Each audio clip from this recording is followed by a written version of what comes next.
नमस्कार दोस्तों, मैं आपका होस्ट दोस्त श्रीकांत जोशी आपका स्वागत करता हूं मैं आरएम शॉर्ट्स में, जिसमें हम लेके आते हैं दिन भर की स्पेस और डिफेंस न्यूज की टॉप 3 खबरें।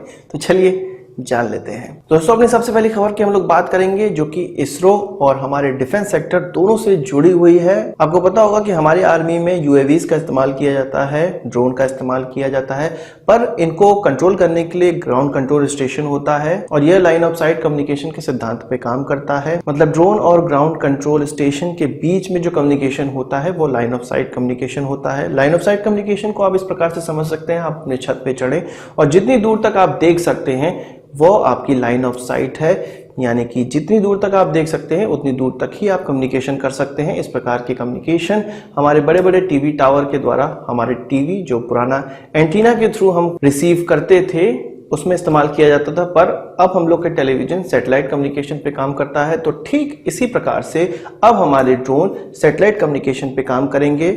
नवंबर में इसरो एक सैटेलाइट लॉन्च करने जा रहा है जिसका नाम है GSAT-7A और ये दूसरा ऐसा सैटेलाइट होगा कि डिफेंस सेक्टर के लिए स्पेशली इसको बनाया गया है। इससे पहले GSAT-7 का इस्तेमाल किया जा रहा था जिसको रुक्मणी भी कहा जाता है और 2013 में इसका लॉन्च किया गया था, पर अब 2018 के नवंबर में ये खबर निकल कर आ रही है कि GSAT-7A को लॉन्च किया जाएगा। इसके द्वारा हमारे जो आजकल के ड्रोन हैं वो दूर दूर तक कम्युनिकेट कर पाएंगे हमारे ग्राउंड कंट्रोल स्टेशन से। लाइन ऑफ साइट कम्युनिकेशन की कोई भी फाउंडेशन नहीं होगी। आपको पता होगा कि हाई एल्टीट्यूड लॉन्ग एंडोरेंस का हम प्रेडिएटर बी या इसी प्रकार के ड्रोन अमेरिका से खरीदना चाह रहे हैं और लगभग 400 की क्वांटिटी में पूरे भारत में इस प्रकार के ड्रोन की आवश्यकता है। तो इन सब को लॉन्ग एंडोरेंस और हाई एल्टीट्यूड प्रोवाइड करने के लिए हमें यह बहुत ज्यादा आवश्यकता है कि सैटेलाइट कम्युनिकेशन इन ड्रोन के द्वारा हो सके, जिसके लिए हमें आकाश में डेडिकेटेड सैटेलाइट की आवश्यकता है। आपको यह भी पता होगा कि अमेरिका के साथ हम कॉमकासा भी साइन कर चुके हैं, तो इनमें जो कम्युनिकेशन सिस्टम लगने वाला है वो अमेरिका जो इस्तेमाल करता है वही कम्युनिकेशन सिस्टम लगेगा। और अमेरिका आपको पता होगा कि सैटेलाइट से ही अपने ड्रोन को कंट्रोल करता है। तो इसी प्रकार का कम्युनिकेशन भारत में भी स्टार्ट होने वाला है, जिससे हमारे ड्रोन को जो अभी इस्तेमाल किए जा रहे हैं उनको भी और भविष्य में जो खरीदे जाएंगे उनको भी एक लॉन्ग एंडोरेंस, और ऐसा जरूरी नहीं होगा कि किसी एक बेस से ही उनको लॉन्च करना है।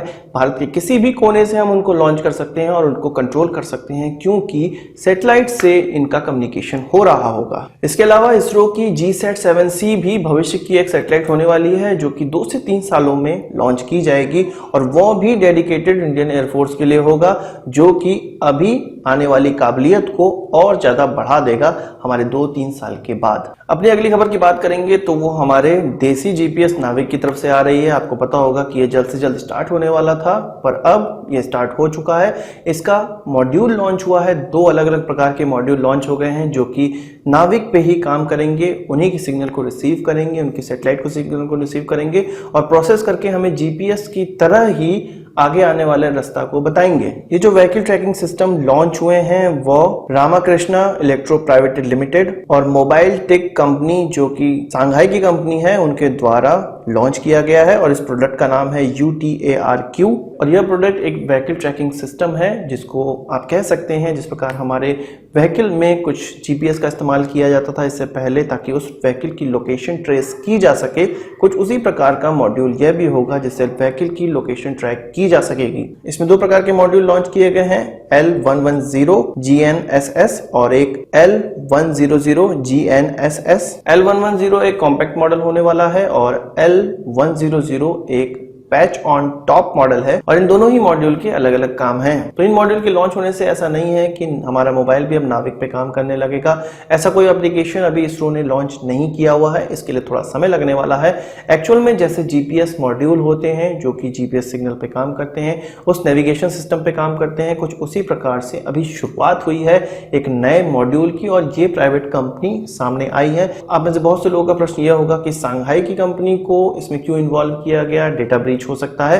तो वहां की जो कंपनी है वो इस मॉड्यूल को बना रही है, पर जो यहां से चिप जा रही है, मदरबोर्ड जा रही है, वो भारत से जा रही है और वहां पे जाके असेंबल हो रही है और पूरा प्रोडक्ट तैयार हो रहा है। अभी ऐसी कोई कंपनी सामने नहीं आई होगी जो कि भारत में ही इसका निर्माण कर सके। आने वाले समय में भारत में निर्माण करने वाली भी कंपनी हमारे सामने आ जाएगी और हम फुल्ली इंडिजिनस मॉड्यूल सामने देख सकते हैं। रही बात स्मार्टफोन में इस सिस्टम को आने में, तो उसमें कुछ समय लग सकता है। अभी जितनी भी स्मार्टफोन कंपनियां हैं वो अधिकतर विदेशी हैं, तो उनका पूरा जो सिस्टम है, जो ऑपरेटिंग सिस्टम है, वो जीपीएस पे काम करने वाला है।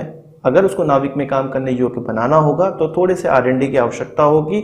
और इसरो ने ये कहा है कि किसी को भी ये मैंडेटरी नहीं होगा, किसी भी स्मार्टफोन को या किसी भी ऐसी कंपनी को जो कि नाविक को लेना चाहती है, ये मैंडेटरी नहीं होगा कि उनको नाविक ही लेना है, वो जीपीएस का इस्तेमाल भी कर सकती हैं। तो अभी और समय लगने वाला है इसको अपने मोबाइल या दैनिक जीवन में हम लोग को इस्तेमाल करने में, पर जो स्पेसिफिक यूजर्स हैं उनके लिए मॉड्यूल जारी हो चुके हैं। इसरो के गगनयान मिशन को लेके थोड़ी सी और अपडेट निकलकर सामने आई है। इसरो ने इसकी तैयारी के लिए एक और कदम बढ़ा लिया है।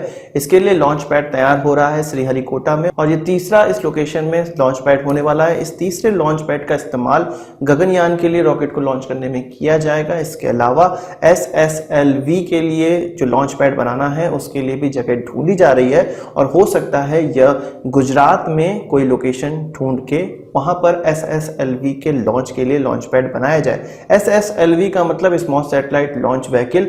आपको पता होगा कि इसरो का एक प्रोग्राम बना है जिसमें कि छोटी सैटेलाइट को लॉन्च करने के लिए एक अलग रॉकेट बनाया जा रहा है, जो कि फुल्ली प्राइवेट पार्टनर्स के द्वारा बनाया जाएगा और केवल इसरो उसको लॉन्च करेगी। इसरो की कमर्शियल आर्म अंतरिक्ष कॉर्पोरेशन इसके लिए कॉन्ट्रैक्ट लेकर आएगी और इसरो SSLV के द्वारा इसका लॉन्च करेगी। अभी फिलहाल में जो SSLV के 2 लॉन्च होंगे वो श्रीहरिकोटा में ही किए जाएंगे, पर तीसरे लॉन्च से आगे वाले लॉन्च के लिए एक नया जगह देख लिया जाएगा जो कि अरेबियन सी के आसपास होगा, और यह गुजरात में होने की पूरी संभावना है। दोस्तों 3 खबरों के बाद अपनी बोनस खबर की बात कर लेते हैं, और बोनस खबर हमारे इसरो की ही तरफ से आ रही है। इसरो ने होम मिनिस्ट्री के साथ एक कॉन्ट्रैक्ट साइन किया है, इसमें कि वो असिस्टेंस देंगे होम मिनिस्ट्री को एक इमरजेंसी कंट्रोल रूम सेटअप करने में, जो कि भारत में होने वाली जो भी डिफेंस इमरजेंसी होगी या कोई डिजास्टर मैनेजमेंट होगा उसको वहां से पूरा कंट्रोल किया जाएगा। आपको पता होगा कि इसरो के पास इस प्रकार के ऑलरेडी कंट्रोल रूम है जिसमें कि वो